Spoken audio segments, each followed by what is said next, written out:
She thought she was being subtle. But there's a difference between subtlety and secrecy. Subtlety doesn't linger at the edge of a fireplace with another man laughing too easily. Subtlety doesn't rest a manicured hand on someone's arm, tracing invisible lines the way she used to on mine. No, this wasn't subtle. It was bold, disguised as innocent. Alana wore that emerald green dress I bought her last year in Venice. I remember the way it shimmered under the street lamps as we walked the canals, her heels echoing on cobblestones, her laughter dancing ahead of me like a promise. Tonight, that same dress clung to her curves, like a memory she meant to rewrite. And Matt Lennox? He stood there with his crooked grin, shoulders relaxed, like he had all the right in the world to make her laugh that hard. I watched from across the room, half drunk on realization. No glass in my hand. My intoxication came from the slow unraveling of trust. She leaned in, close enough for whispers, her lips brushing his ear. I knew that gesture. It used to be mine, reserved for car rides, soft music, and hotel lobbies. But now it was public, shared, wasted. She caught me watching once. Only once. And what did she do? She smiled, not the smile of guilt or surprise, but that infuriating gentle smile that said, "It's not what you think," even before I could form the words. It was then I knew. She was no longer afraid of being seen. The party moved on. Glasses clinked, music swelled. But I heard nothing.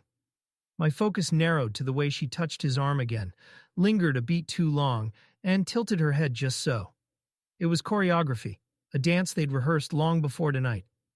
When she whispered something to her friend and slipped out the back, Matt followed. So did I. I didn't say a word. Didn't storm out or make a scene. That's not who I am, not anymore.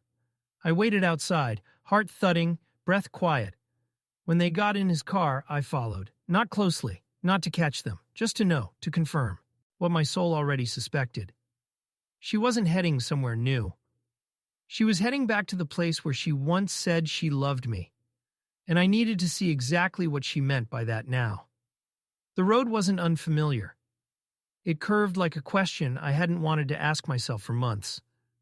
Trees lined either side, still bare from the season, their limbs clawing at the sky like they were trying to hold back what was coming.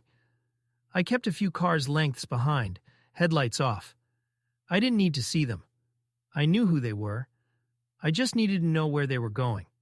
Matt's car didn't speed, it didn't hesitate. It moved with the kind of confidence that comes from routine. That was what unsettled me most. It felt rehearsed, like this wasn't the first time. And as I watched their taillights blink through the early night, it struck me that I was the one trespassing now. I was the outsider, an intruder into a reality they'd already built without me. We drove through town, past the bookstore where, Alana used to pull me inside during rainy Saturdays, past the Italian place where we celebrated her first big promotion.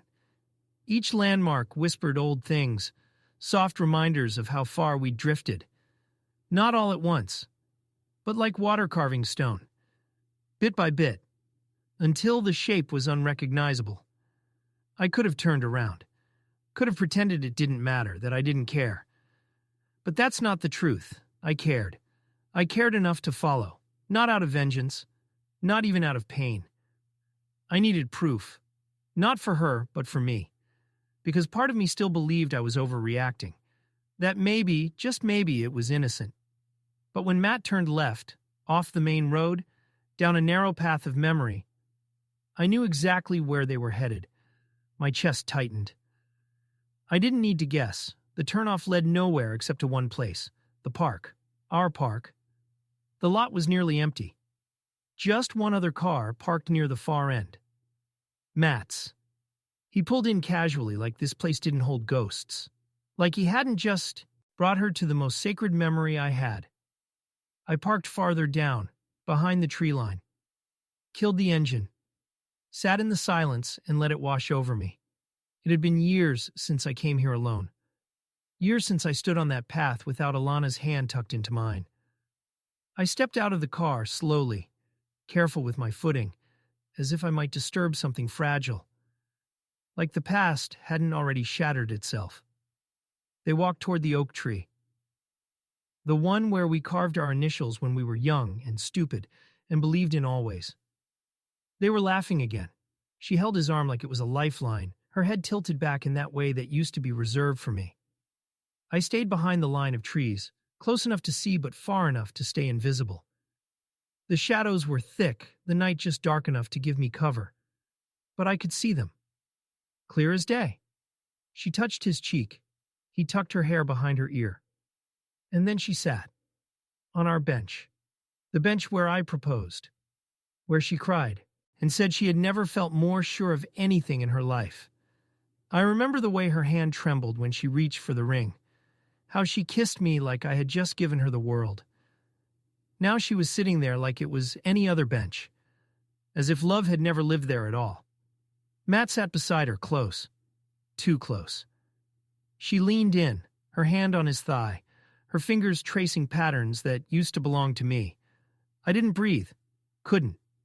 Because the moment his lips met hers, the past didn't just die, it was rewritten.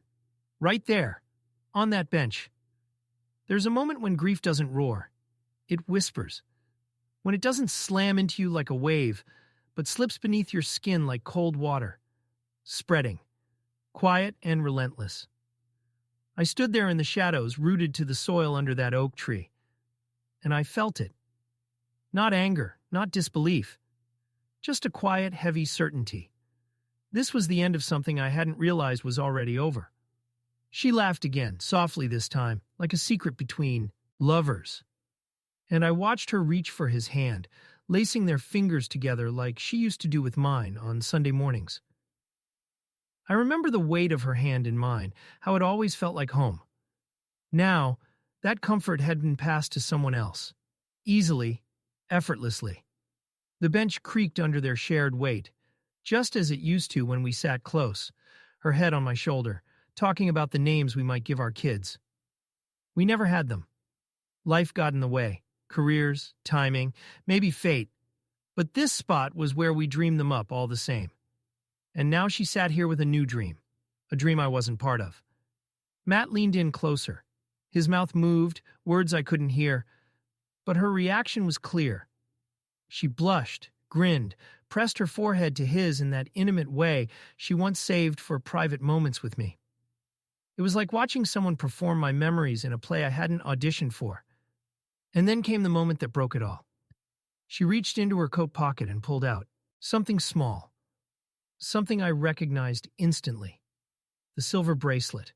I had it engraved for her on our 5th anniversary. For every tomorrow we face. Together. I hadn't seen it in months. I'd assumed she'd lost it. Instead, she had kept it, hidden it. And now she placed it into Matt's palm, smiling as he traced the engraving with his thumb. She didn't look like a woman torn between two lives. She looked certain. Resolved. That's when I took out my phone. I didn't zoom in. I didn't record video. I just took one picture, a still shot of that bench beneath that tree with those two shadows tangled in each other.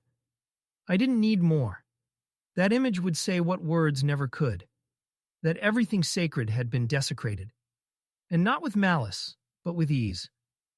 I slid the phone back into my pocket, stepped back into the dark, and walked away. I didn't cry. My body had no room for it, just the hollow sound of my footsteps on the dirt path as I left the last good thing behind. It wasn't the kiss. That shattered me. It was the comfort. The way she looked like she belonged there, with him, on our bench. I didn't look back. That's the part that surprised me most. I thought I would. I thought I'd turn one last time, just to make sure. But some truths don't need second glances. They embed themselves in you, settle beneath your ribs, and echo with every step you take. The picture in my pocket was enough. The memory was scorched in, permanent, and looking back would have only slowed the unraveling I was finally ready to accept. The path beneath my feet was uneven, littered with brittle leaves and fallen twigs. I moved carefully, deliberately. It wasn't just the dark. It was the weight. My limbs felt heavier than they had an hour ago. Like betrayal had a physical mass, and now I carried it with me. But I didn't stumble. I kept moving. The cold had crept in fully now. My hands were numb, tucked deep into my coat pockets. But it wasn't the weather that bit. It was the kind of chill that lived inside the chest, the kind that no blanket could cure. The park had grown quieter, more still, as if nature itself had paused to witness the moment of collapse. Even the wind seemed to hold its breath. When I reached the edge of the parking lot, I saw my car waiting like a silent accomplice. It hadn't moved. Just like me, stuck, watching, pretending stillness could equal control.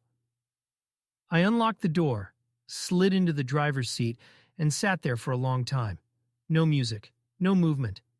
Just the low hum of the engine as it idled in the background, uncertain of whether we were leaving or just drifting. The house wasn't far, but I didn't drive home. I passed it on the right, windows glowing softly like a lie wearing warm clothes.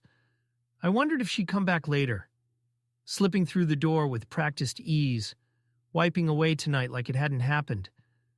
Like the bench meant nothing, like I hadn't seen her hands in someone else's hair. I kept going.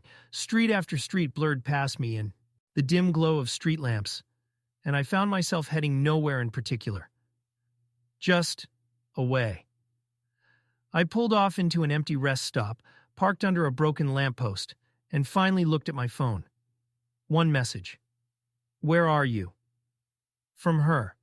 Not an apology, not an explanation, just a question. I stared at it for a long time before replying. "At the park, or what's left of it." I paused.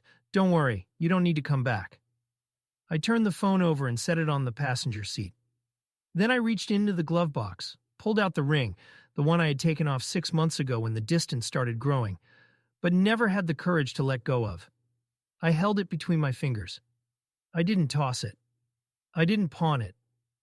I kept it. Not for her, but as a reminder. That forever, when given too easily, dies quietly under oak trees. The morning after didn't come with tears. There were no broken dishes, no suitcase thrown onto the porch, no confrontation in the kitchen. Just quiet. An unsettling, absolute quiet. The kind that only happens after something sacred dies, and everyone involved walks away like it never lived at all. The sunlight crept in through the windshield as I sat in that rest stop parking lot, surrounded by nothing but silence and frost collecting on the edges of the glass. I hadn't moved all night. At some point, I must have dozed off, but it was the kind of sleep that doesn't rest you, just passes time until you're ready to exist again. Her second message came around 7:12 a.m. "Can we talk?" I didn't reply. There wasn't anything left to say. That's the part no one ever prepares you for, not the betrayal, but the absence that follows. The vacuum. When the talking stops, and all that's left is the echo of who you used to be. Eventually I drove. Not home. I didn't even consider it. I ended up on the coast, 2 hours from the city, where the ocean has a way of making everything feel small. Even pain. I parked near a cliffside overlook and stood there for a long time, letting the wind slap at my coat and the salt air sting my face. I let myself feel the cold this time. No shelter. No shield. Just me. Alana used to say the sea made her feel free. I always thought it made things feel unfinished. Restless. Like it didn't know how to stop moving. Maybe that was her, all along, looking for something endless, untethered, unclaimed. I took out the photo. The one I had snapped from the shadows, the one of them on our bench, now just a bench. I looked at it for the last time. Not with sadness. Not even anger, just clarity. A clean edge to an otherwise blurred story. Then I deleted it, not out of forgiveness, not for peace, but because it no longer served anything. She already gave me what I needed. The truth. Some men wait their whole lives for answers. I got mine beneath an oak tree. By the time I returned to the city, dusk had fallen again. Full circle.